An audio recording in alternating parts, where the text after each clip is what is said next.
Hello, Lotus.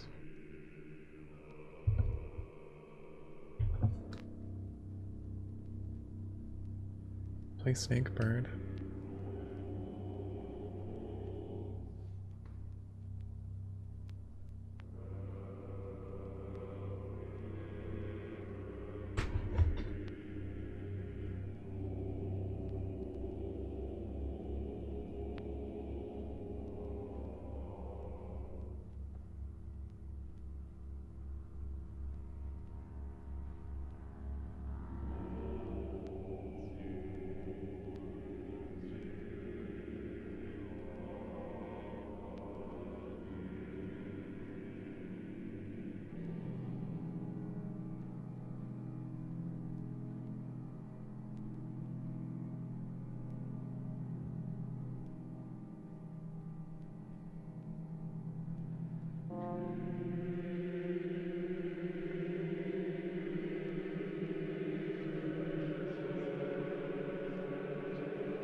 I just came up with a way better joke title for this stream. Get this. 2001 colon space a snake birdacy.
I have owned Snakebird 2 years. I have been stuck on the same 7 puzzles for 16 months.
Good night.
happens, we can take a look at a few things.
Agent Shadow, E123 Omega has engaged Metals. Head to the Wave Ocean, head to Wave Ocean. Agent Shadow, E123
Agent Shadow, E123 Omega has engaged methods. Head to the Wave Ocean, head to Wave Ocean.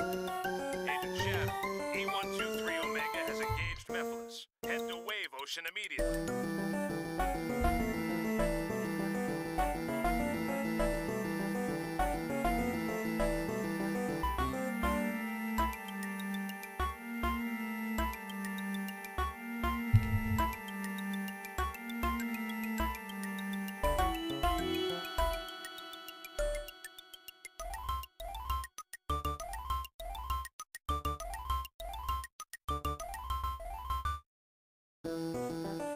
When I was 18 years old, I saw for the first time in my life, I saw an image of clarity. I saw a comic strip, a 3-panel comic strip that, though simple as it seemed, changed me, changed my being, changed who I am, made me who I am, enlightened me. This strip, Garfield, the comic strip was new, no more than maybe a month and a half since inception, since coming into existence. And there it was, before me in print. I saw it. A comic strip. What was it called? Garfield. The story here is of a man. A plain man. He is John, but he is more than that. I will get to this later. But first, let us say that he's John, a plain man. And then there is this cat, Garfield. This is the nature of the world here. When I see the world, the politics, the future, the satellites in space, and the people who put them there, you can look at everything as a man and a cat. Two beings in harmony and at war. So this strip, I saw this man, John, and the cat Garfield, you see. Yes. It is about everything. This little comic is, oh, lo and behold, not so little anymore. So yes, when I was 18, I saw this comic, and it hit me all at once, its power. I clipped it, and every day I looked at it, and I said, okay, let me look at this here. What is this doing to me? Why is this so powerful? John Arbuckle, he sits there, legs crossed, comfortable in his home, and he reads his newspaper, the news of the world perhaps, and then he extends his fingers lightly, delicately. He taps his fingers on an end table, and he feels for something. What is it? It is something he needs, but it is not there. And then he looks up, slightly cockeyed, and he thinks, his newspaper in his lap now, and he thinks this. Now where could my pipe be? This. I always come to this, because I was a young man, I'm older now, and I still don't have the secrets, the answers, so this question still rings true. John looks up and he thinks, now where could my pipe be? And then it happens. You see it, it's almost like divine intervention. Suddenly it is there, and it overpowers you. A cat is smoking a pipe. It is the man's pipe, it's John's pipe, but the cat, this cat, Garfield, is smoking the pipe. And from afar, and someplace near, but not clear, near but not clear, the man calls out, John calls out, he is shocked. Garfield, he shouts. Garfield, the cat's name. Let's take a step back. Let us examine this from all sides, all perspectives. When I first came across this comic strip, I was at my father's house. A newspaper had arrived, and I picked it up for him and brought it inside. I organized the sections for him, and then, yes, the comics section fell out from somewhere in the middle and landed on the kitchen floor. I picked up the paper pages and saw, up somewhere near the top of this strip, just like John, I was wearing an aquamarine shirt. So I thought, interesting, I'll have to see to this later. I sniffed out the little comic and held onto it. And 5 days later, I re-examined it. And it gripped me. I needed to find out more about this. The information I had was minimal, but enough. An orange cat named Garfield. Okay, that seemed to be the linchpin of this whole operation, yes. Another clue. A signature in the bottom right corner, a man's name. Jim Davis. Yes, I'm onto it for sure. So 1, Garfield, orange cat, and 2, Jim Davis, the creator of this cat. And that curiously plain man. I did not know at the time that his name was John. The strip, you see, had no mention of this man's name, and I'd never seen it before. But I had these clues. Jim Davis, Garfield. And then I saw more. I spotted the tiny copyright mark in the upper left corner. Copyright 1978 too. What is this? Copyright belongs to a Paws Incorporated. I used the local library and mail services to track down the information I was looking for. Jim Davis, a cartoonist, had created a comic strip about a cat, Garfield, and a man, John Arbuckle. Well, from that point on, I made sure I read the Garfield comic strips, though as I read each one, as each date passed, the strip seemed to resonate with me less and less. I sent letters to Paws Incorporated. Long letters, pages upon pages, asking if Mr. Jim Davis could somehow publish just the one comic, over and over again. It would be meditative, I wrote, the strength of that. Could you imagine? But no response. The strips lost their power, and eventually I stopped reading. But I did not want my perceptions diluted, so I vowed to read the pipe strip over and over again. That is what I call it, the pipe strip. The pipe strip. Everything about it is perfect. I can only describe it as a miracle creation. Something came together.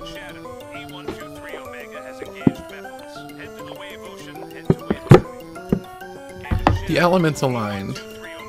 It is like the comets, the cosmic orchestra that is up there over your head. The immense, enormous void is working all for one thing, to tell you one thing. Gas and rock and purity, nothing. I will say this, when I see the pipe strip, and I mean every single time I look at the lines, the colors, the shapes that make up the 3-panel comic, I see perfection. Do I find perfection in many things? Some things, I would say. Some things are perfect. And this is one of them. I can look at the little tuft of hair on John Arbuckle's head. It is the perfect shade. The purple pipe in Garfield's mouth. How could a mere mortal even make this? I have a theory about Jim Davis. After copious research, and yes, of course, now we have the internet and this information is all readily available, but Jim Davis, he used his life experiences to influence this comic. Like I mentioned before, none of them seem to have the weight of the pipe strip. But you have to wonder about the man who is able to even just once create the perfect form, a literally flawless execution of art. Brilliance, just as in a word.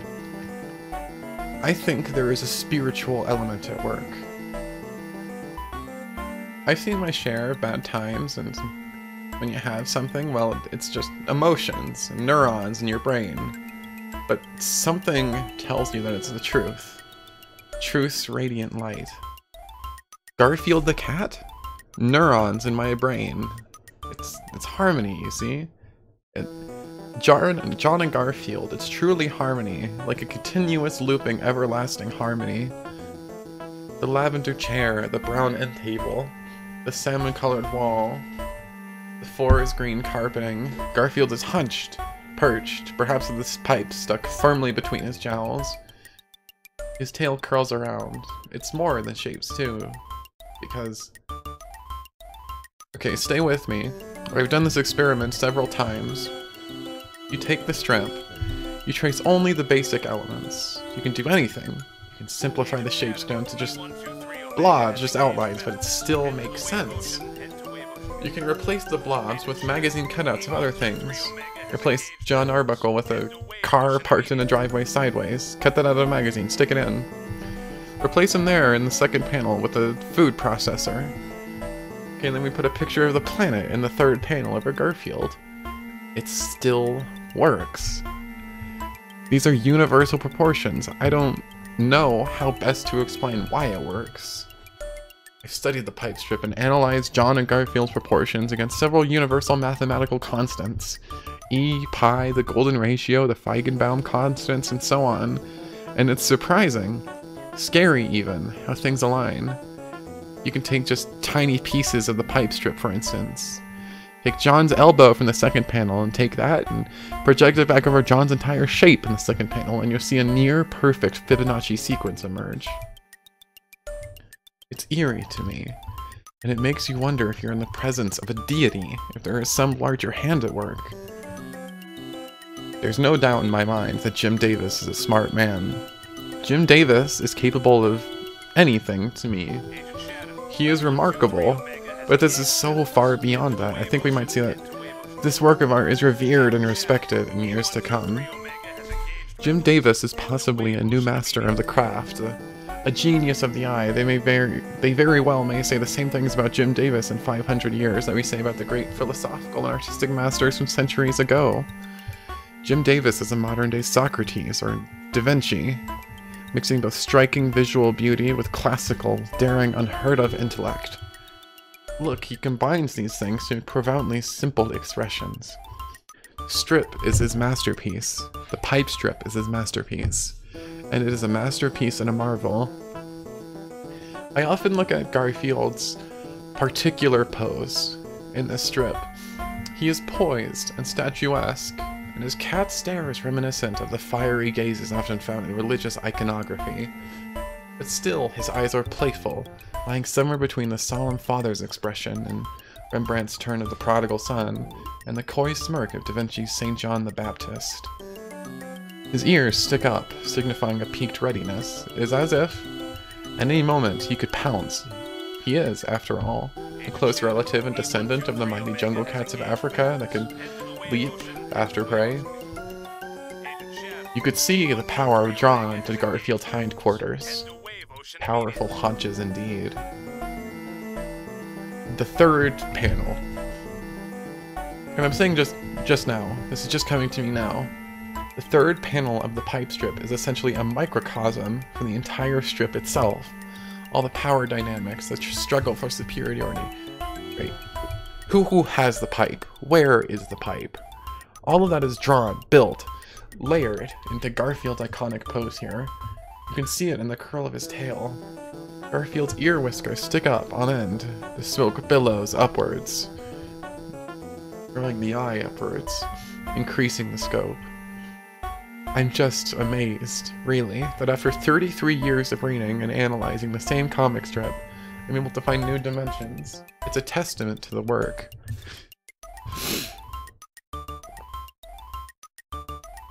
For 6 years, I delved into tobacco research because, can a cat smoke? This is a metaphysical question. Yes. Can any cat smoke?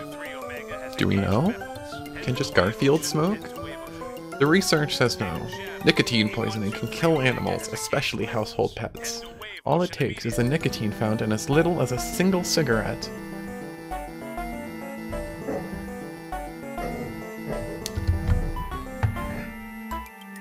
I have a nosebleed.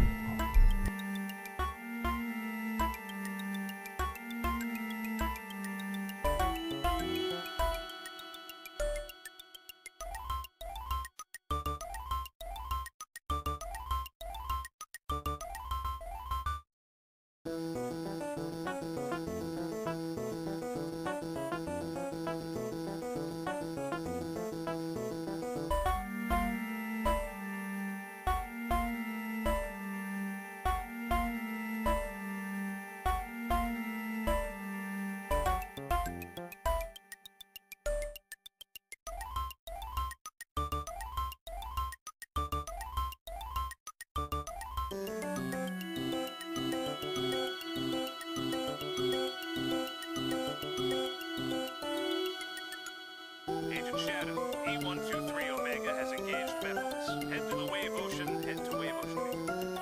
Agent Shadow, E123 Omega has engaged methods. Head to wave ocean immediately.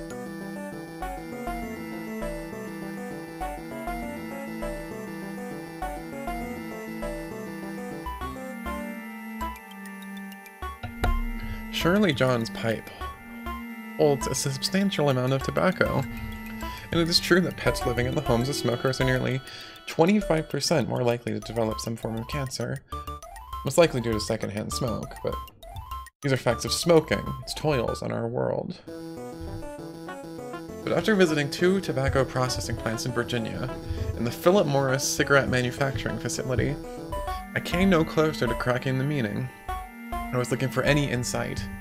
A detective of a homicide case has to look at every angle, so I'm always taking apart the pipe strip. I focus on every minutia, every detail of the strip. John Arbuckle's clothing. I have replicas. I'm an expert in textiles. So you see, the smoking thing was a hang-up for me, but it was the statement here until... This is key. This is the breakthrough. The pipe is not a pipe, really. Obviously there is symbolism at work here. I saw that from the beginning, and I looked at the literal aspects of the strip to gain insight into the metaphors at play. I worked in a newspaper printing press for 18 months in the late 1980s. I was learning the literal to inform the gestural. The subliteral, the in-between. John reading this newspaper means so much more than just John reading the newspaper. But how could you ever hope to decipher the puzzle without knowing everything there is to know about newspapers? Okay, for example, John holds his newspaper up with his left hand, thumb gripping the interior. I learned that this particular grip here was the newspaper grip of 19th century aristocrats, and this aristocrat grip was a point of contention that influenced the decision to move forward with prohibition in the United States in the early 20th century. So John's hand position is much more than that. It is a comment on class war and the resulting reactionary culture. But I didn't know about the aristocratic newspaper grip until I came across some microfiche archives of the printing press. It's about information. You have to take it apart. And the breakthrough on the smoking cat came late. Just 8 years ago, actually. Smoking cat is an industry term. It's what the smoking industry calls a tattletale teenager who tells on his friends after they've all tried smoking for the first time. And it is actually a foreign translation, bastardization, of the term smoking rat. But the phrase was confused when secret documents went back and forth between China and America. These documents are still secret, and the only reason I know about the term is because I know a man, my friend. Let's call him Timothy. Yeah. Yes, it's a fake name for his protection. Timothy worked for Philip Morris for 16 years, and he had seen the documents. And when he told me, it was an aha moment, and he said, "But how? How could this cartoonist, Jim Davis, know about this obscure term from the mid-70s used exclusively by a few cigarette companies?" This is still a mystery to me. I connect the dots by noting Jim Davis's childhood experiences on a farm. He must have seen something. What could it be? Timothy went on to tell me that there was one particular smoking cat, a boy from, yes, Indiana, a boy named Ernie Barguckle, who became a thorn in the side of the tobacco companies for a couple of years. He did more than tattle to his parents. He and his family took legal action, and they eventually received a huge settlement payout. But that name is too similar. Ernie Barguckle. John Arbuckle. Jim Davis must have used this. There's more here. Ernie Barguckle spent nearly half of that settlement money on an experimental medical procedure to cure his impotence. He was impotent. So, he was a smoking cat with a metaphorical pipe that did not work. Are you starting to see the layers here? This is exciting stuff. You start to get a whole picture here, and it informs the work. It's just remarkable. Jim Davis took these raw ideas, these pieces, and he transformed them into smart social commentary that is also ravishingly beautiful. I have cried. I've cried, I've cried, I've cried over this piece. It just gets in my soul. I try to explain this to people. I have the newspaper articles about Ernie Barguckle. People have fought me on this. They don't see it, or they're closed-minded. How could a comic strip about a cat smoking a pipe mean any more than that? But it is more, and when I feel spiritual, I start to think existentially. I still see this comic. Here's something from 1981 that I wrote in thinking about the implications of this strip. This is just an excerpt here. There's more before and after, but this part is the essence to me. If a comic about a cat smoking a pipe can be the only thing in the universe, maybe this is the strongest evidence for that.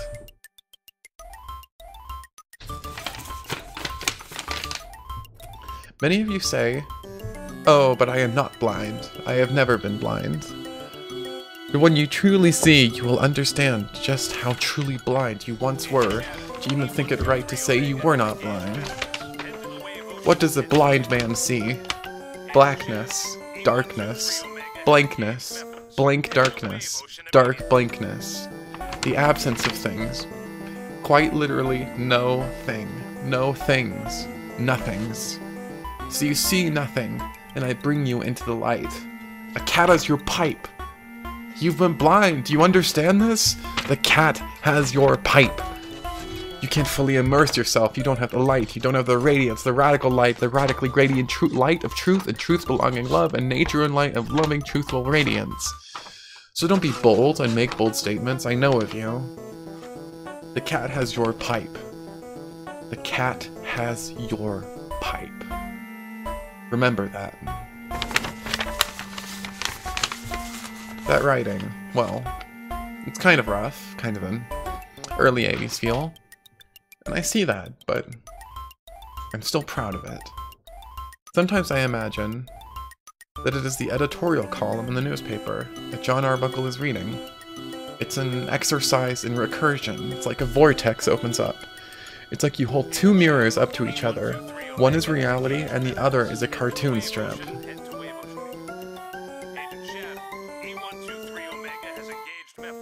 Let's see here. Oh yes, I must bring this up because I think surely Jim Davis is again speaking on multiple levels by including the details set before us in the comic. Notice the glimpse of Jon Arbuckle's foot in the first panel.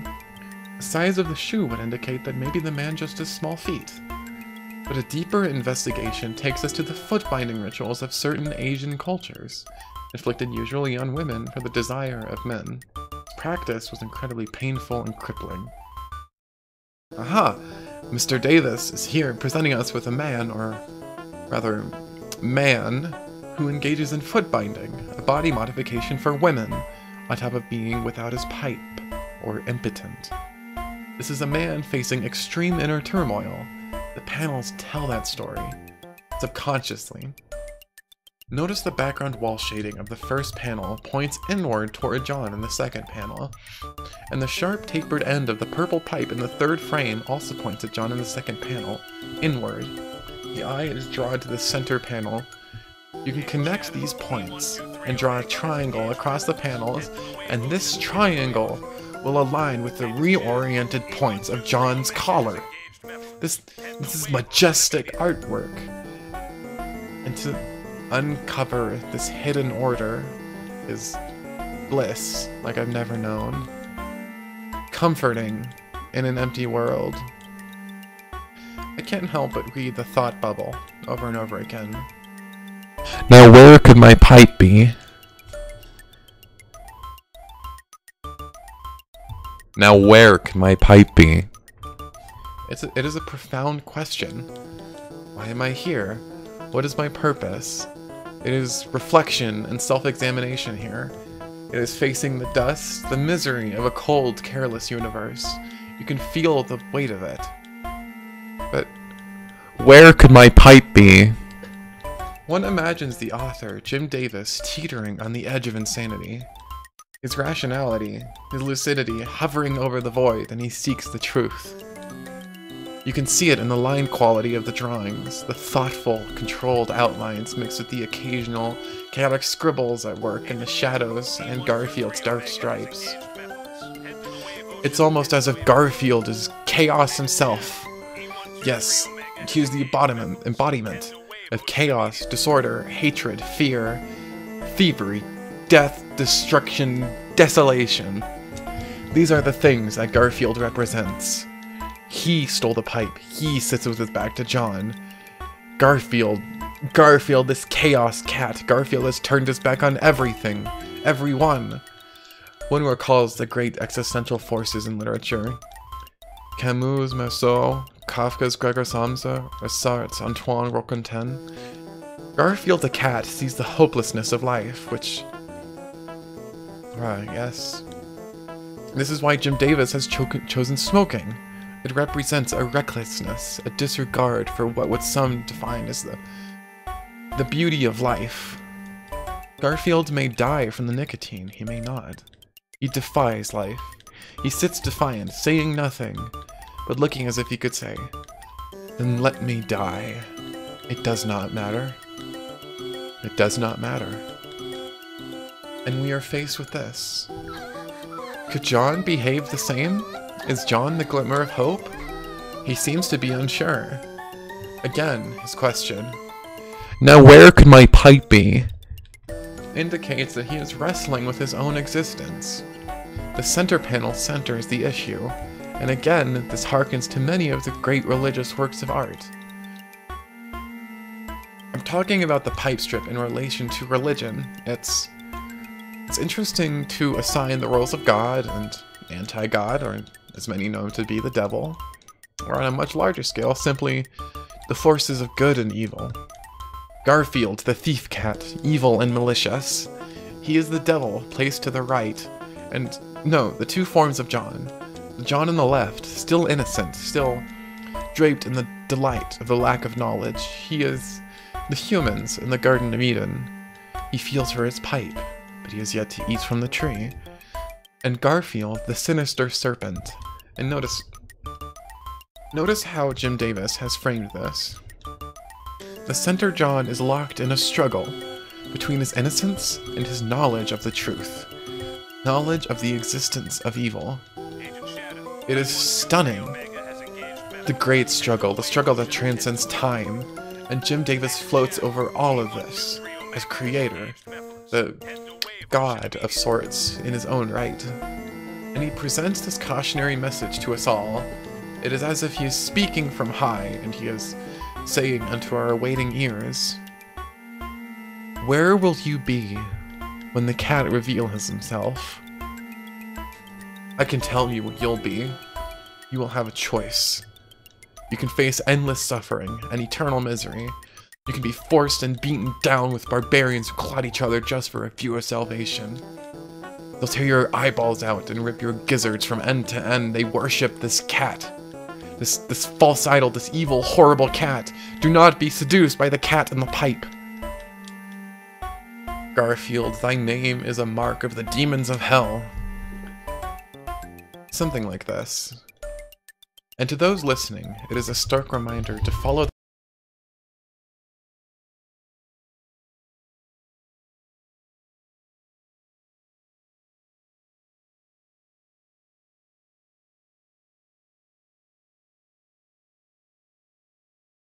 methods. Head to the wave ocean, head to wave ocean. Agent Shadow, E123 Omega has engaged Mephiles. Head to wave ocean immediately. It is a stark reminder to follow the path of the first panel, John. Be humble, be grateful, honor the law and honor thyself. Be true and be good, and no harm will come to you. Pray for salvation, and it will be granted unto you. Be like John Arbuckle as he lowers his paper. Be like John Arbuckle as he lowers his head. Bow with John Arbuckle, and praise unto the creator, Jim Davis, and banish Demon Garfield from your life. So, what is all this? What am I saying?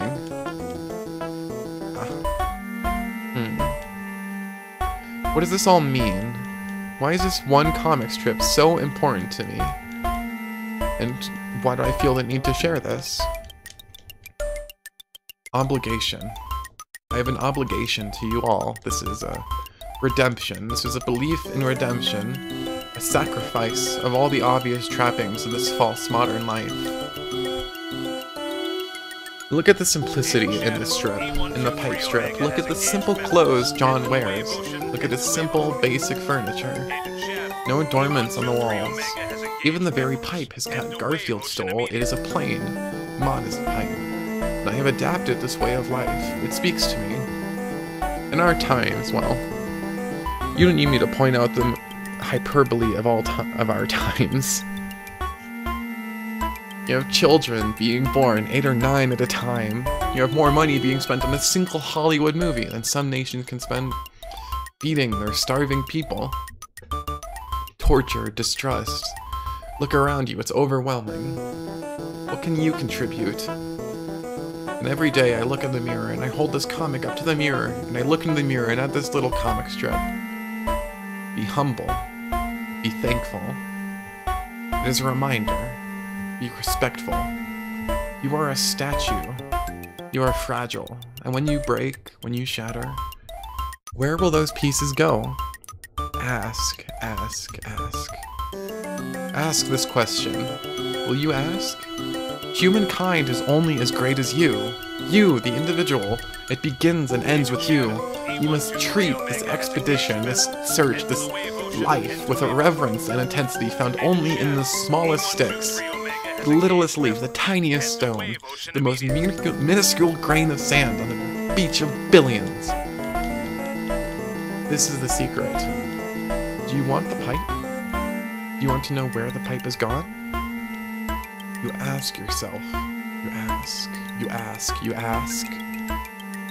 Now where could my pipe be? When I was a young man, remember now, I first saw this comic strip when I was 18 years old. Ages ago. I was youthful, vibrant. For weeks, I didn't hide that a comic strip was having such a profound effect on me. I was much like Jon Arbuckle. In this middle panel, he says, "Now where could my pipe be?" You could look into his eyes, his half-lowered eyes, and think to yourself, "No, surely, John, surely you cannot be this naive. This is nothing new for you." And if you read more of the Garfield comic strips by Jim Davis, you understand what I am saying now. Garfield the cat does things like this all the time. He will take things from John. Food, items, anything. This is his very nature. So you see this and you want to say, "Jon Arbuckle, come now, you are lying to yourself. You are lying to yourself and to all of us. If you pretend to have not any idea of where your pipe has gone, perhaps you think you've left it somewhere else, but you're not so forgetful. You are lying to yourself." Yes. You are lying to yourself, Jon Arbuckle. You know that Garfield has the pipe. Somewhere, deep down, you know this. You don't even need to think the question. And that was me when I saw this strip. 1 week passed, and each morning I'd open my drawer and slam it shut again. I would go to look at the comic, but I'd pause and think, No, I don't need this comic. I don't need to look at it. But there I was, lying to myself. I did need to see it, and so I did. It's cathartic. You give in, and that is the transition from the second panel of life to the third panel of life. It is a simple story structure, the passage from the second act to the third, the twilight of things. John gives in to his suspicions. He knows the truth. He's always known the truth. He yells out, "Garfield! Garfield! Garfield!" It's like pressure from the steam valve being released. The buildup is unbearable, and then it's gone. So it is like this. When I speak about the truth, the light, the radiance, this is the kind of thing I'm talking about. This is the essence of this brilliant work of art. The practical mixing, meeting, agreeing with the spiritual, it is all here. But spirituality is not an easy thing to confront. You might find yourself able to wrap your mind around a simple math problem or a basic newspaper article, but intellect is much less subjective. What is spirituality? And how have I found spiritual peace and serenity in Garfield? A long time ago, after I encountered the pipe strip, I spent some time, as I mentioned before, searching. Soul searching. When something impacts you, or alters your very perception so greatly, there is a long period of confusion, recovery time. It's as if you don't know who you are, and that can be a very scary prospect, especially if you thought you had a good grasp on that sort of thing. Imagine if Jim Davis did not know who he was. Would he be capable of shaping the cultural landscape as he's done? No, of course he wouldn't. And how about his characters? John. What if Jim Davis suddenly woke up and didn't know who John was? What if he couldn't make the informed decisions to accurately depict Garfield's personality because of... You can no longer specify or demarcate the boundaries of Garfield's behavior. What kind of comic would that be? You see? So draw the parallel. I saw this comic and yes, I was disoriented. And if I didn't reconcile this issue with myself, what kind of person would I be? Undoubtedly dire circumstances, but remember, this was not a math problem. This was not an article. This was not something I could just figure out. And as skeptical as I was, I realized that faith and spirituality were avenues that required exploring. At first I tried. Long nights, reading Garfield by candlelight, or aromatic meditation settings while thinking of Garfield, but nothing happened. Nothing snapped, nothing clicked. I still felt lost, but I kept it up. I heard a shaman and a young personal yogi Sikh guru, Avram Dab Singh Sahib. I pushed and pushed, determined to find myself. And then a miracle happened. Upon retrieving my morning paper to clip the Garfield comic, I noticed a young girl selling lemonade 2 houses down. She sat, occupied at her stand. She had no customers in sight. So I approached and saw that she was coloring. I looked at her drawing. 3 rectangular boxes. A man in a blue shirt. An orange cat. I knew what this was. Even in her crude scribbles, I knew exactly what this was. She was drawing a Garfield comic. I looked at her words, and I saw that in her strip, John asked Garfield to retrieve a newspaper. Funny, since I'd done just that with myself. Garfield is sarcastic, but agrees to.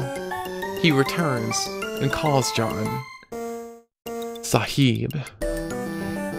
John exclaims that the paper's all chewed up, but then Garfield says, and I quote, Sahib asks fish, paper is wet. Sahib asks cat, paper is holy. I remember the words and ran back to my house and thought, how odd that Sahib shows up in the strip, and my spiritual advisor's name is Avram Dab Singh Sahib. Coincidence, surely, but nonetheless, I spent the next 16 hours poring through my clipped Garfield comics, looking for the strip this young girl had been coloring. I couldn't find it, and I eventually fell asleep right in my kitchen table. Next morning, I retrieved my paper again, and I clipped the Garfield comic. The date was July 12th, 1983. And there it was, the Sahib strip in all its glory. The girl had been drawing the next day's strip. So I ran right out of my house. I ran back to where she was. She was gone. And in place of the lemonade stand was a for sale sign. They moved out. I rushed back to my house to call Avram, but I was informed that he had moved away as well.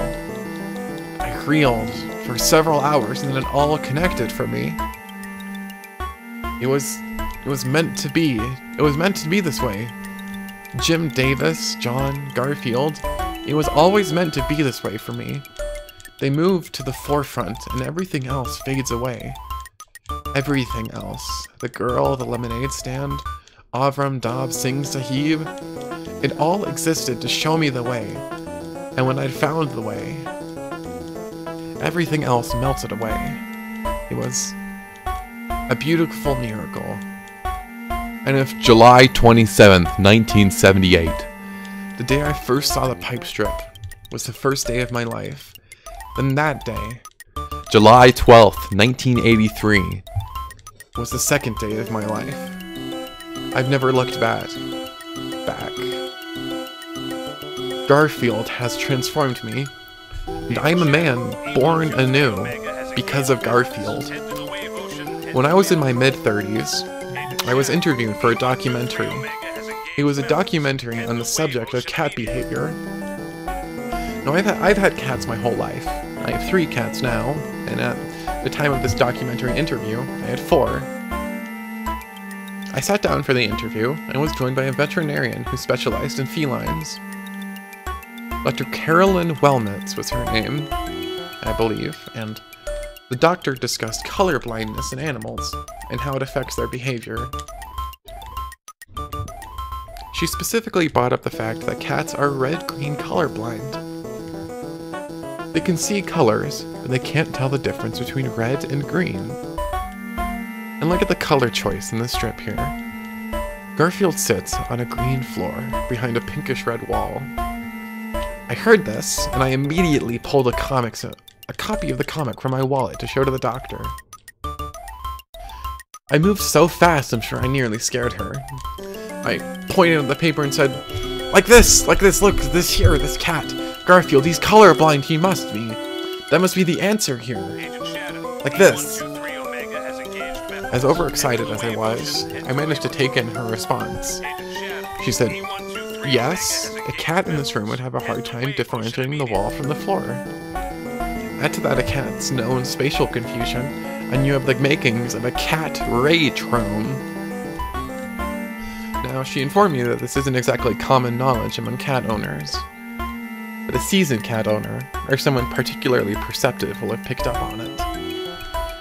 So what's incredible here is not only is Garfield's behavior symbolic of the devil and all the evil constructs in the world, but also it is rooted in science and scientific fact. Look at that. You cannot spell fact without cat. Just a little joke there, just some wordplay, but getting back on track. And you can't spell track without cat. Okay, I digress. I gotcha. Enough kidding around. It is established here that Garfield is in a rage, an ultimate rage of fury and hatred caused by color blindness. We know the what, we know the why, but let us examine the how. The how of his rage is particularly interesting here.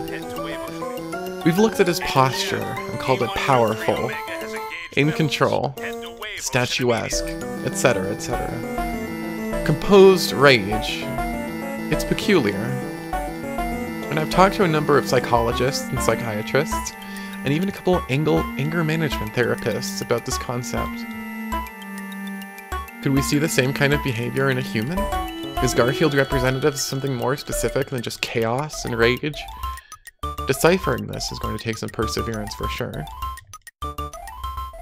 The psychologist pointed to a phenomenon in humans, and yes, I believe one of the anger management counselors brought it up as well.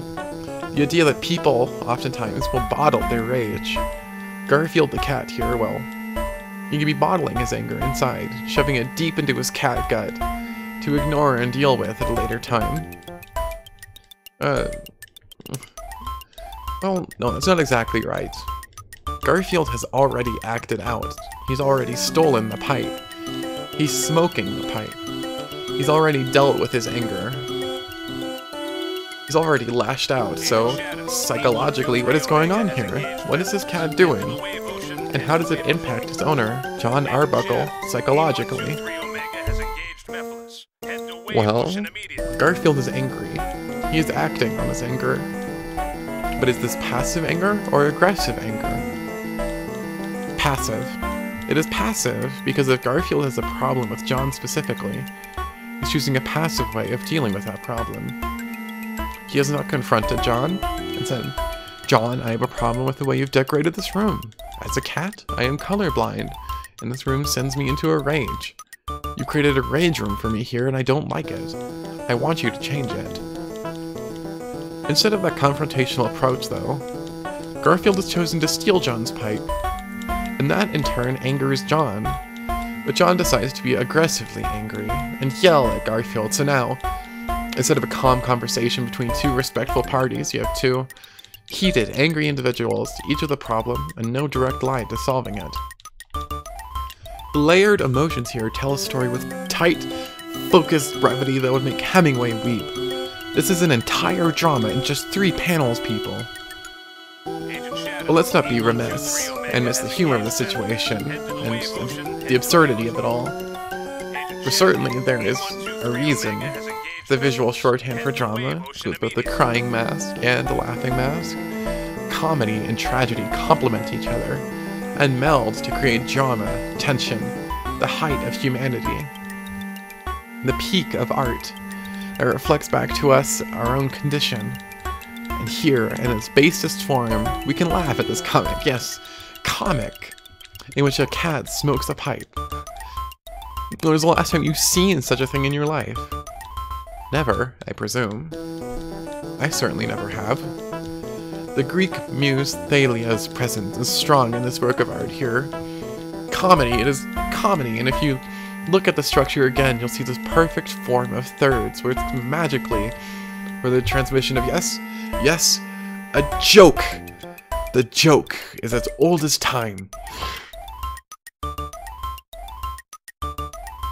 Even cavemen told jokes, and the joke here is that John has lost his pipe. Or he thinks he has, but lo and behold, it is the cat, Garfield, who has the pipe. Surprise, surprise, the cat is smoking. Again, the transition. The setup to punchline takes place between the second and third panels. But make no mistake, the comic is more than just a comic. Yes, it is funny, of course it is. It is operating at the height of sophisticated humor, on par with any of Shakespeare's piercing wit. On the one hand, Garfield the comic, with John the man, humor as art. The other hand, Garfield comic, with John the man, riveting drama. As with everything, it is tension and release. Tension and release. A cycle. I keep returning to this idea because it is so omnipresent. Yes, you could, and yes, I have done this on more than one occasion. You could print this comic strip on a giant piece of paper. The dimensions would be something like 34 inches by 11 inches. Now, tape the ends together with the comic facing inward. Stick your head in the middle of this Garfield comic loop and read. Start at the first panel. John is reading the newspaper. He feels for something on the end table. Second paper, he sets the newspaper down. Something is not right. Where could my pipe be? He thinks. And then the payoff, the third panel. Garfield has John's pipe and is smoking it. But aha! The paper is in a loop around your head, so you can see that once again, John is in his seat, reading the paper, and so on and so on. You can literally read the comic strip for an eternity. I spent many a relaxing Sunday afternoon reading the strip, over and over. Reminded of the Portuguese death carvings, which always begin and end with the same scrawled image. So this idea of repetition, of the beginning being the end, and the end being the beginning, it's not new. It is an ageless tradition among the best storytellers humanity has ever offered. And I'm not wrong to include cartoonist Jim Davis in that exalted set for this particular strip alone. I'm not foolish enough to deny that great art is subjective, divisive even, and that some people see this Garfield comic and shrug with no real reaction. But I will say that I believe everyone in the world should see it. At the very least, see it. You should all see it. Read it. Spend some time with it. Spend an hour reading it. What's an hour? Yes, you could watch some television program. You could play some fast-paced video games or computer games. Yes, you could do all those things, but it's just an hour. And if you give this strip a chance, if you look into Jon Arbuckle's eyes, if you look into Jon Arbuckle's soul, you might find that you'll really be looking into your own soul. It is self-discovery. That's what I'm talking about here. You have the opportunity, the possibility. It could change you. Don't be afraid.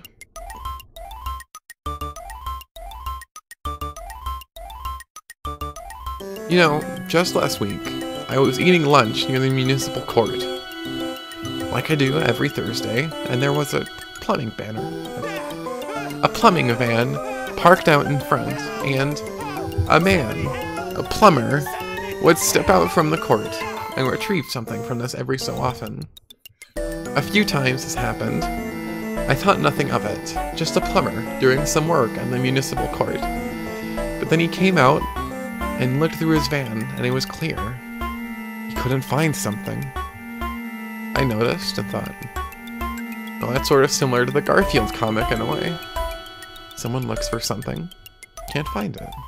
But yes, that probably happens billions of times a day around the world. But then, this plumber puts his hands on his hips. Then he scratched his head, and he said aloud, "Now where could my pipe wrench be?" Well, at this, I leaped off the bench, sandwich still in hand, and I rushed over. I shouted, "What was that you said?" He looked at me and said, "What? I can't find my pipe wrench." And I said, No, say it. Say it like how you just said it." He scratched his head and repeated, "Now where could my pipe wrench be?" I slapped him on the back and said, "Garfield!" He looked so confused, so I said it again. "Your orange cat took it." Then I laughed and laughed, and he smiled and went back into the courtroom. I walked away, knowing that the plumber and I, two complete strangers, bonded over this Garfield comic. You see, life imitates art, becomes a common ground. I have a feeling that if I see this plumber again, we'll be sharing stories like two old friends, because we've been united by art. We have a common love for Jim Davis and his characters, his writings, the humor, the drama, that rascal Garfield the cat. Oh, and by the way, if you're wondering what I was having for lunch that day, it was a ham sandwich with an apple and potato chips in a bag. I got a soda as well. I think it's important to view the pipe strip in philosophical terms. We've touched briefly on the notion of existentialism. A theme is very prevalent in this strip. Garfield is, in fact, a modern existentialist anti-hero. But if Garfield embodies the bewilderment in a meaningless life, what is John? What are the telltale signs that inform John's philosophical standpoint? His approach, what style of thinking he represents?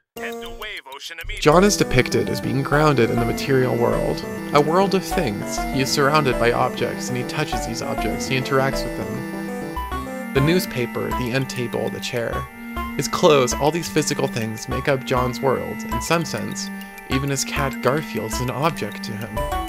A thing. The first ideology that comes to mind when thinking of objects in the tangible world is pragmatism. Is Jon Arbuckle a pragmatist? His beliefs stem from a useful, coherent view of his environment. A sort of cause and effect understanding of his world helps him. A. Deduce that his pipe is missing. And B. Catches his cat, Garfield, using the pipe.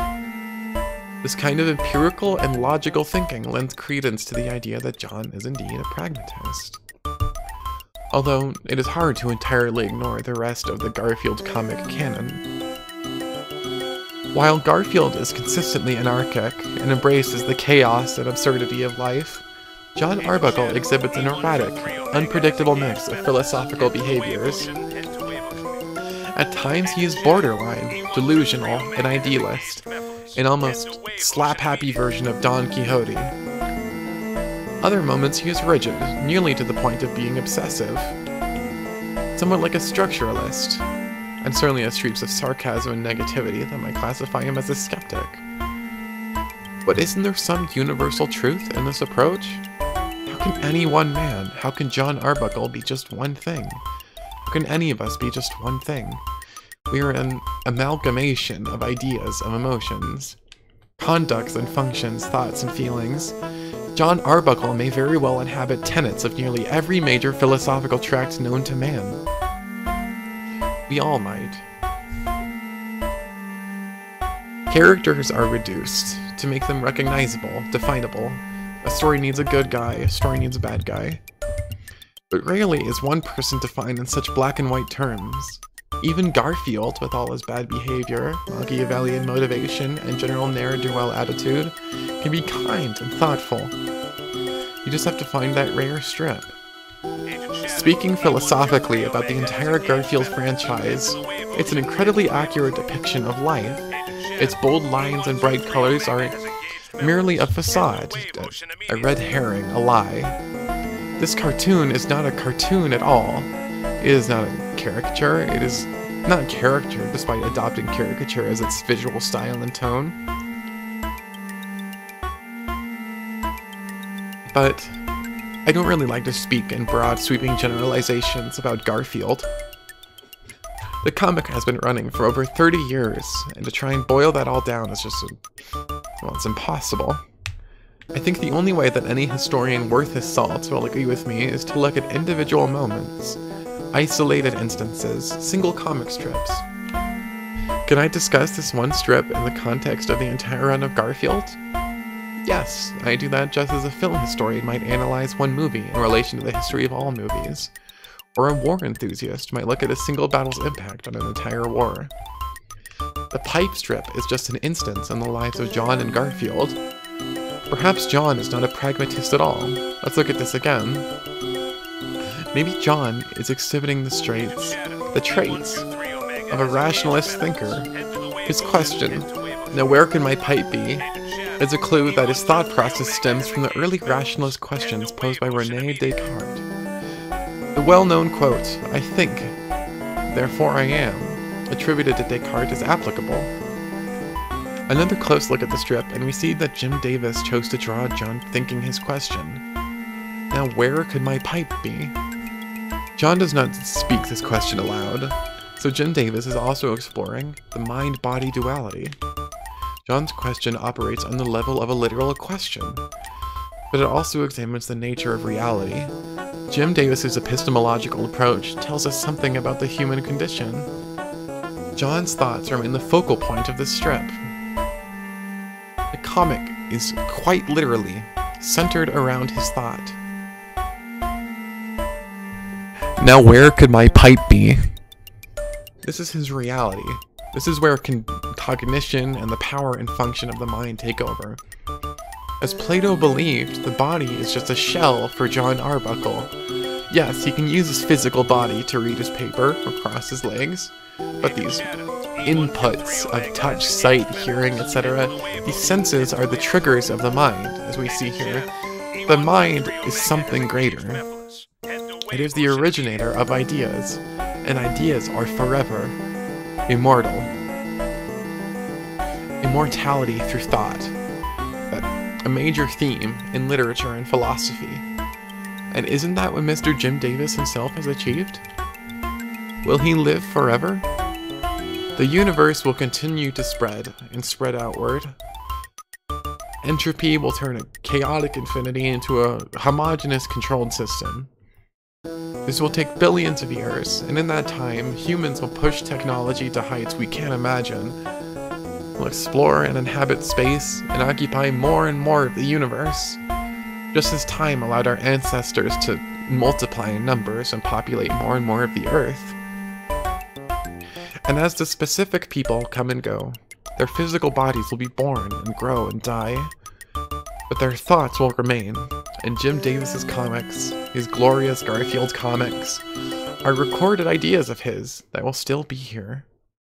Even when the Earth is no longer inhabitable, and humanity has long since moved away to bigger planets, they'll carry with them a record we all keep.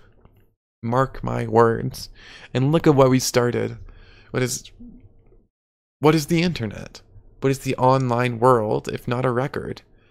Never-ending feed of ideas, immortal ideas, forever placed in the ether of dualism. What is an idea? Where does it live? How does it manifest itself? Can it live forever? Will it live forever outside of these physical husks of ours, our bodies? And John Arbuckle and Garfield started merely as thoughts, but they've become so much more. That old cliche rings true. They've taken on a life of their own. And life may not be what we think. Life brings to mind a beating heart, breathing lungs, blinking eyes, but the real life is in our imaginations. And who better embodies the definition of imagination if not a simple man? A cartoonist who puts his ideas to paper so that they may live on, so that our children and our children's children and our children's children's children can access the wealth of ideas that have accumulated thus far. They will plug themselves into an information grid, and they will have access, and they will read every Garfield comic. 80,000 years from now, a child will see a simple John Arbuckle reading a newspaper. He will feel around for something, but that something is not there.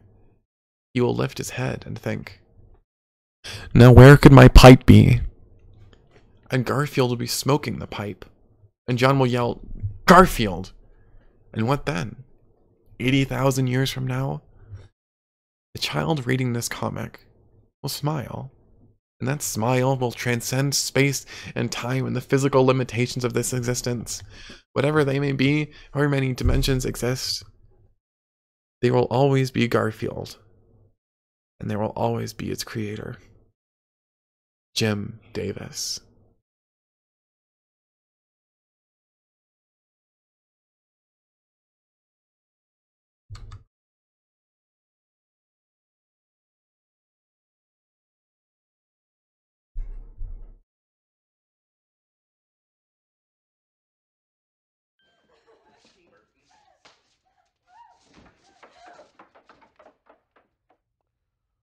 All right, ladies and gentlemen, my final guest of the evening is Hannibal Buress. Morpheus, Dorpheus, Orpheus, go eat some walruses, orifices, porridges. Morpheus, Morpheus, go get to the buffet and walruses. Corpidus, corpses, Worcestershire sauce. Go into your orifices. Red pill, blue pill, Morpheus, walruses. Seashells by the seashore, Orpheus.